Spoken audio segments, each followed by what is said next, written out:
সবকিছু হারিয়ে যাক জীবন থেকে সমস্যা নাই। খিচুড়ি যেন আমার জীবন থেকে কখনোই না হারায়। হ্যাঁ, খিচুড়ি হচ্ছে আমার খুবই পছন্দ। তার সাথে যদি হয় বৃষ্টি, আকাশ মেঘলা তাহলে তো কথাই নেই। আমি চলে আসি ধুমধাম করে খিচুড়ি রান্না করতে। সেটা মন চাইলে মাখায় জায়গায় চড়াই দিই, না মন চাইলে একটু এরকম ইটিস-পিটিস করে রান্না চড়াই দিই। তো যাই হোক খিচুড়ি রান্নার জন্য আমি এখানে নিয়ে নিলাম হচ্ছে যে কিছু চাল আর পেঁয়াজ, আলু কুইটে-টুইটে তারপর কড়াইটাও চুলায় বসায় দিয়ে দিলাম একটু দারচিনি, এলাচ। খিচুড়ি রাঁধতে কিন্তু এটা রাঁধতে তেমন কোনো ঝামেলায় পোহাইতে হয় না। জাস্ট চাল-ডাল ধুইয়া মাখায়-জাখায় চড়াই দিলেও মজা লাগে। আর কষায়-কাষায় রান্না করলেও মজা লাগে। ঠিক আছে? শুধু আলু, চাল-ডাল ধুয়ে দিলেও যেন মজা লাগে। তো খিচুড়ি রান্নার কোনো ভেজালই নাই। আমি এখানে একটু তেল আর পেঁয়াজের মধ্যে এই যে দিয়ে দিলাম হচ্ছে ২-৩ টা আলু। আলু ছাড়া যেন আমার খিচুড়ি আবার জমেই না। অনেকে অবশ্য আলুর সাথে মানে খিচুড়ির সাথে আলু ভর্তাটা খায়। কিন্তু আমার কাছে মনে হয় আলুটা এইভাবে দিলেই বেশি মজা লাগে। এছাড়া এক্সট্রা যদি আলু ভর্তা খেতে চাই সেটা আলাদা বিষয়।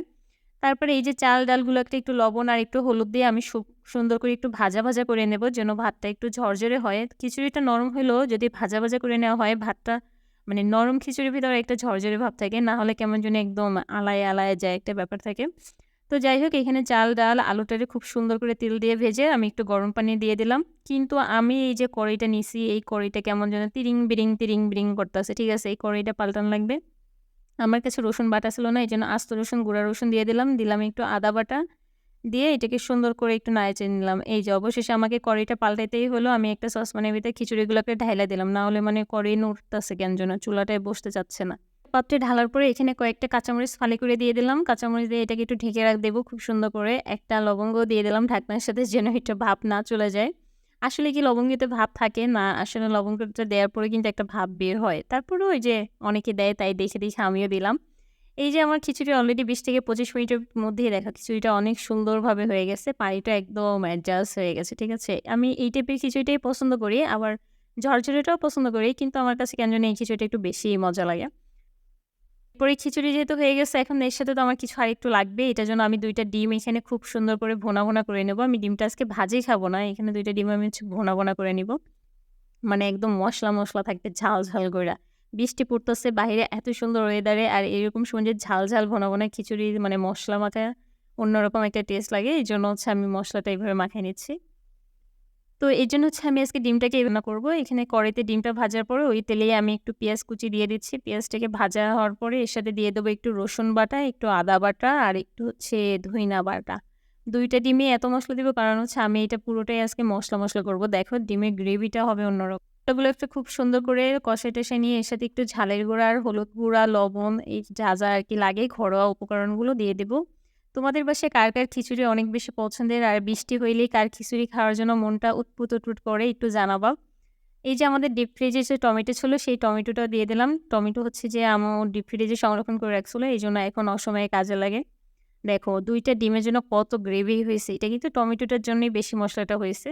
তো এই তো হয়ে গেল হচ্ছে আমার ডিমের হচ্ছে যে ভুনা। ডিম ভুনাটা হচ্ছে যে খুব সুন্দর করে আমি করে ফেললাম। দেখো খিচুড়ির সাথে হয়তো একটু মানে লাল হইছে এটা টমেটোর জন্য, কালারের জন্য। খুব বেশি একটা যে ঝাল হইছিল এমনও না কিন্তু।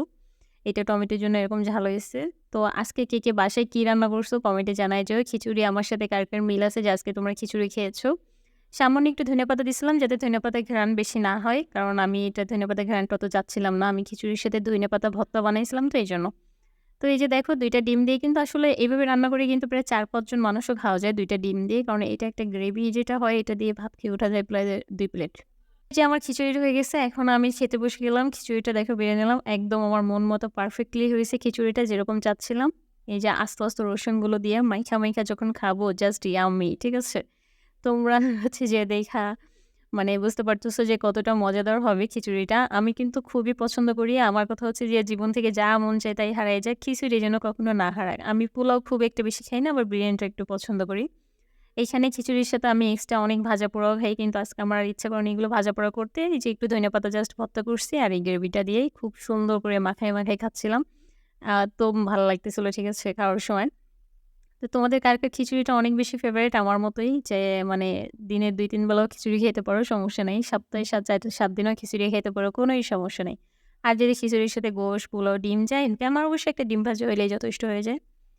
ওগুলো কিন্তু একদম গইলা সফট হয়ে গেছে ঠিক আছে? এভাবে রসুন দিয়ে ডুলে খাওয়ার কিন্তু মজা হচ্ছে অন্যরকম। সবাই অবশ্য সবভাবে খায় না। যার যেরকম মন চায় সেভাবেই খেতে পছন্দ করে। তো মনের ইচ্ছা সবথেকে বড় ইচ্ছা যার যখন যেটা মন চাবে সে সেটা বানায়ে রান্না-বাড়া করে খাইয়া-দাইয়া হচ্ছে জীবন। তারপর সবকিছু এত ডায়েট-টায়েট করার কোনো ইচ্ছা নাই। আগে খাও-দাও, ঘুমাও। তারপর একদিন তো মইরাই যাবো, তাই না?